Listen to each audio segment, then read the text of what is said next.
Olá amigos, de volta aqui, agora em nossa aula 25, nós continuamos no módulo intermediário e continuamos o estudo do Fundo Garantidor de Crédito.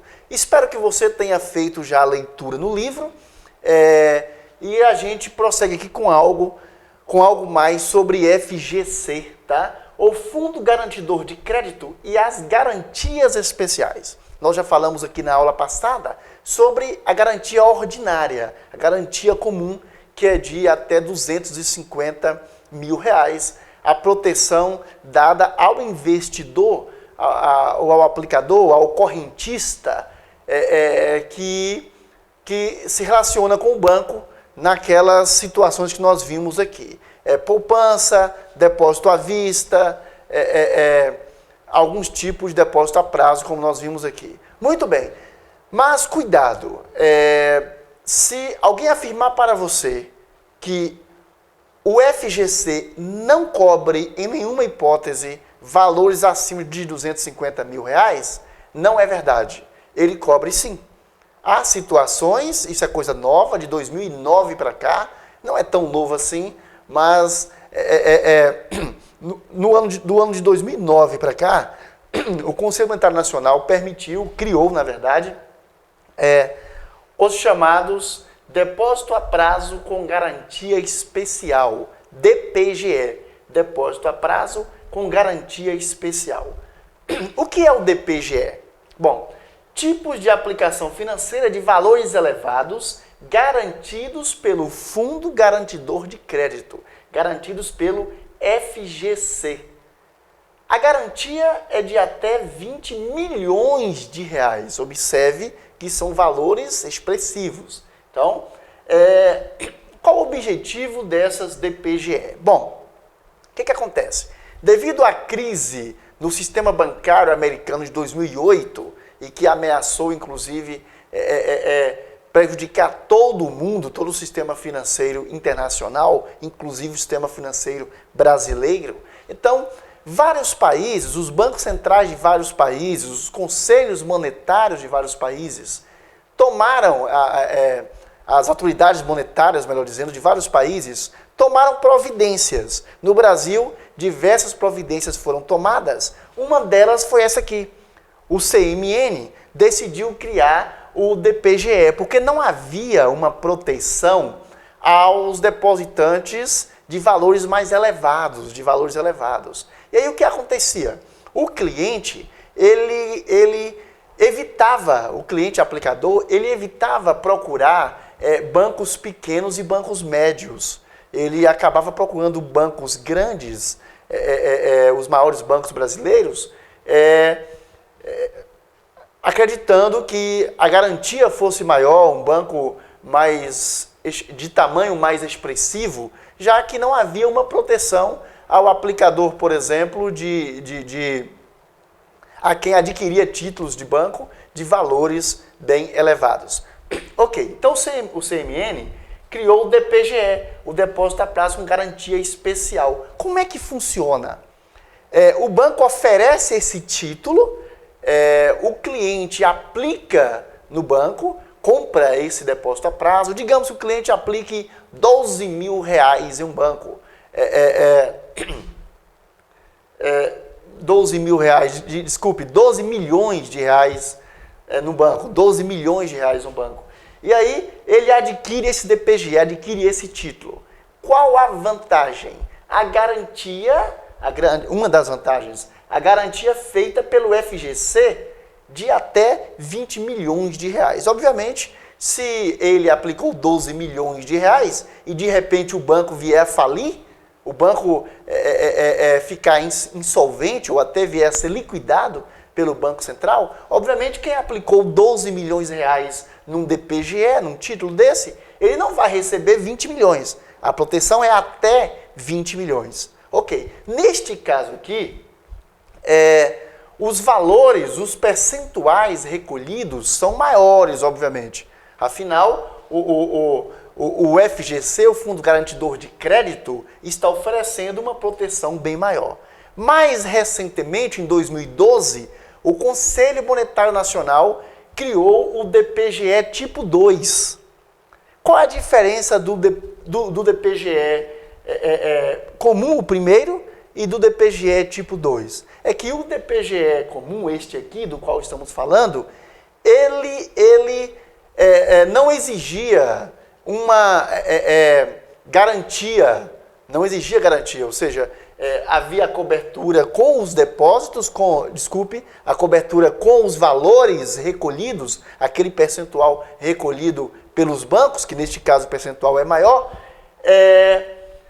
mas não havia, os bancos não davam nada como garantia para o fundo garantidor, para o FGC.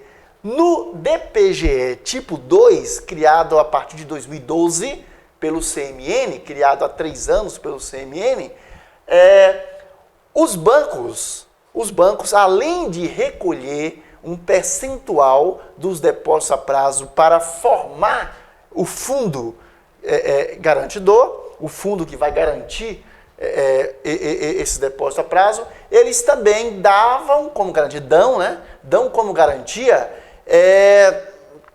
dão como garantia títulos que eles recebem dos seus clientes e outros papéis.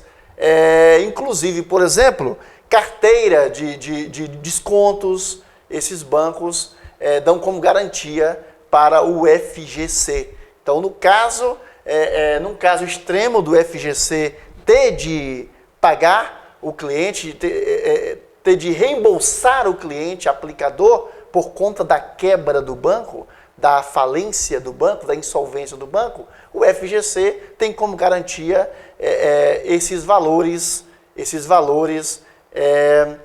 da carteira, esses títulos encarteirados. Professor, eu não entendi muito bem como a coisa funciona. Bom, vamos do início. Existe o FGC, Fundo Garantidor de Crédito, que vai proteger depositantes, ok? E aplicadores, investidores. Aí a gente mostrou que a garantia normal, a garantia padrão, digamos assim, é de até 250 mil reais. Mas aí eu falei para vocês o seguinte, que os grandes aplicadores, ou os médio aplicadores, digamos assim, eles não tinham uma garantia, aplicar grandes valores no mesmo banco estava sem garantia, porque a garantia era só até 250 mil. Então o que acontecia? Com o reflexo da crise, da falência de bancos americanos em 2008, etc., aí sistemas financeiros no mundo inteiro, autoridades monetárias no mundo inteiro começaram a criar mecanismos para poder evitar, por exemplo, o afastamento de alguns bancos por parte de alguns aplicadores, com medo da ausência de garantia. Tá? Então, é por isso que o DPGE ele auxilia na liquidez do sistema financeiro, do sistema bancário, evitando a quebra de bancos, evitando a insolvência por parte de bancos. Então, como é que funciona? Repetindo para você. O banco, geralmente o banco pequeno ou médio, ele emite a DPGE, ele vende esse título para o cliente aplicador e o FGC, o Fundo Garantidor de Crédito, ele garante essa aplicação até o limite de 20 milhões de reais. Aí eu disse a você o seguinte, que a partir de 2012, o CMN criou, do ano 2012, o CMN criou o DPGE tipo 2. DPGE tipo 2, que exige garantia dos bancos, para que funcionem. Então, além dos valores que os bancos recolhem, dos percentuais que eles recolhem sobre os depósitos a prazo para formar o fundo, eles também precisam dar carteiras de títulos que eles possuem como garantia desses, digamos assim, desses empréstimos. Vamos chamar de empréstimo. Ok? Muito bem. Tópicos especiais sobre o FGC. Recolhimento das contribuições. Isso aqui vale, na verdade, tanto para a contribuição feita, a contribuição tradicional e a proteção tradicional de 250 mil, quanto a proteção especial. O recolhimento das contribuições e das multas deve ser processado no âmbito do SPB, do Sistema de Pagamentos Brasileiro, por meio do Sistema de Transferência de Reserva. A gente já falou aqui sobre o STR. Eu disse a vocês que as instituições financeiras possuem contas no Banco Central. Lembra lá do nosso módulo básico? Possuem contas no Banco Central e não são contas correntes, né? São contas de reserva, onde o Banco Central vai debitar e creditar os valores dessas instituições. Então, eu não quero repetir aqui, senão eu acabo repetindo a aula onde eu falei aqui sobre o STR. Bom, então, vamos ler de novo? O recolhimento das contribuições e das multas deve ser processado no âmbito do SPB por meio do STR, do Sistema de Transferência de Reserva. Então, o que acontece, pessoal? Ao verificar o valor ao final do período, quando o Banco Central apura o valor, por exemplo, de depósito em poupança, é apurado o valor, aí 0,0125% desse valor é recolhido ao FGC, ao Fundo Garantidor de Crédito. Aí, eu não quero que você imagine que um agente lá, alguém, um funcionário do FGC vai vir buscar um malote com dinheiro e colocar nas costas ou pôr num carro forte e levar. Não, é simplesmente débitos e créditos. O próprio Banco Central, através do STR, vai debitar a conta de reserva daquele banco e creditar a conta de reserva do FGC, ok? Do Fundo Garantidor de Crédito. Então, funcionam como transferências mesmo. Não há uma remessa de dinheiro, há uma transferência de valores, é isso que eu quero que você entenda. O meu objetivo é fazer com que você entenda e de forma assim a não deixar o assunto muito abstrato. Fica difícil entender, você não está acostumado, você não está acostumado com esse linguajar, com esse bancarês, não é? Fica o Banco Central do Brasil autorizado a estabelecer as contas que devem servir de base de cálculo das contribuições. Isso aí são trechos são trechos aí do regulamento desse fundo, do regulamento do Fundo Garantidor de Crédito. São instituições associadas ao FGC. Isso aqui é importante porque nas provas o aluno pode achar que apenas banco e pior, que apenas banco comercial está de alguma forma obrigado a recolher esses percentuais para o FGC. Não é bem assim. Vamos lá então.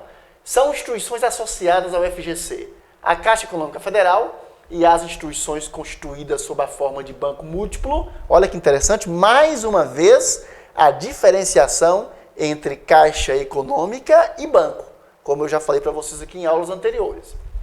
São instituições associadas ao FGC, a Caixa Econômica Federal e as instituições constituídas sob a forma de banco múltiplo, banco comercial, banco de investimento, banco de desenvolvimento, sociedade de crédito, financiamento e investimento, que vamos estudar ainda, e ainda nesse módulo, sociedade de crédito imobiliário, que também vamos estudar nesse módulo ainda, companhia hipotecária e associação de poupança e empréstimo em funcionamento no país que.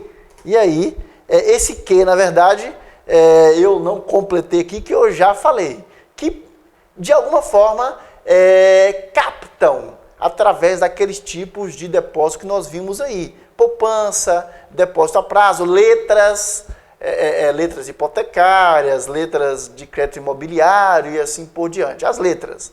E o depósito à vista livremente movimentável, o depósito em conta corrente, ok? Então são as instituições que exercem isso aí. E aí você poderia perguntar assim, o estudante mais atento pode perguntar assim, ô professor, mas o senhor está falando aqui, o regulamento do FGC está citando aqui banco de investimento. E o senhor nos disse que banco de investimento não mantém conta corrente. Banco de investimento, ele não acata depósito à vista livremente movimentável. E aí? Ora, pessoal, mas ele acata depósito a prazo, nós falamos aqui. Então, ele tem também que se vincular ao FGC, tem que haver a garantia, ele tem que estar vinculado ao FGC, ele tem que estar associado ao FGC e ele precisa recolher o seu percentual também desses depósitos. Ok? É isso aí. Eu espero que você esteja gostando de nossa aula e na próxima aula, nós passaremos a estudar o FG Coop, o FGC criado especialmente para as cooperativas. É isso aí, pessoal. Até a próxima.